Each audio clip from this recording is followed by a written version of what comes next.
was driving in my hometown in Indianapolis, and I was stopped by the police, and they shined the light in the back of the car and saw the cello sitting in there, and asked me, where'd you get that thing and all that stuff, and I said it's mine, and they didn't believe me, and they were going to arrest me for stealing it, and they told me, well, it was a big joke to them, like, oh yeah, that's yours, and they told me, okay, well, play it, and so I actually had to pull the cello out and stopped in this alley in Indianapolis.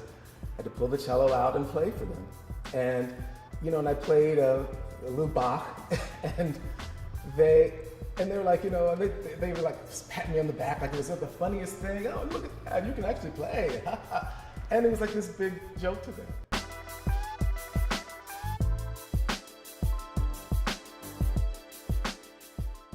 Black folk don't listen to classical music is something I've heard since the first day I listened to classical music.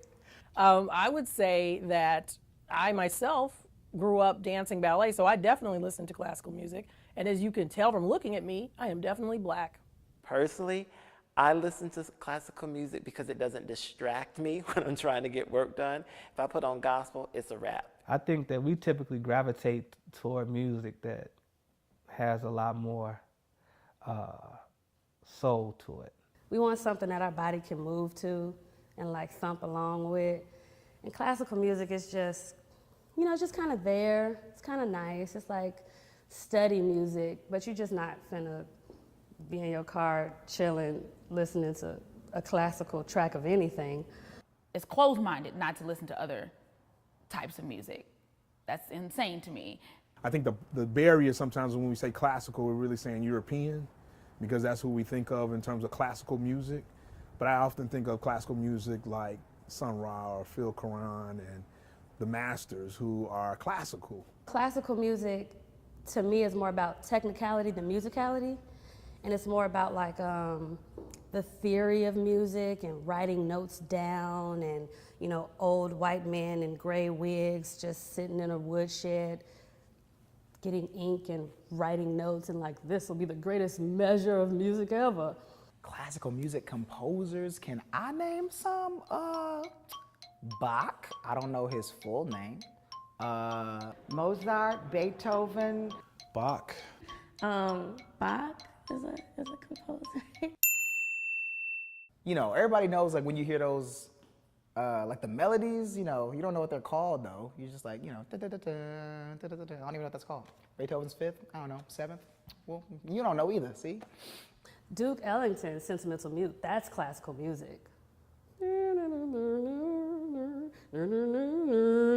George Clinton, Prince.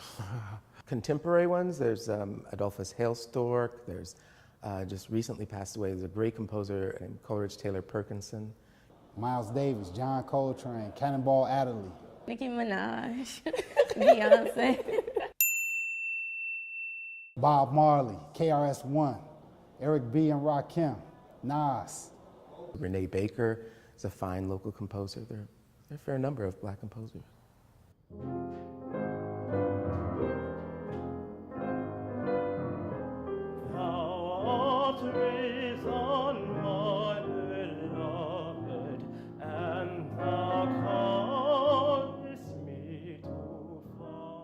So the reason why I perform classical music, a major reason is to showcase that in the 21st century, Black people are doing this, and it's not something that's meant for a particular group.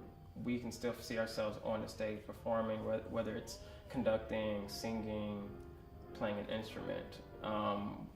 So my mission of doing this, pursuing classical music, is to showcase that you don't have to be a rapper, which is great. You don't have to be a football player, that's great too. But you don't have to do what media, society states that you have to.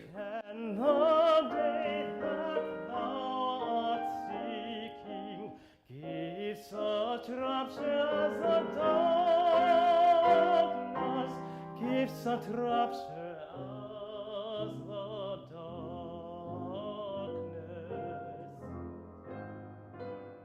Black people definitely do listen to and create classical music, and when we do it, it's way fresher than anything else.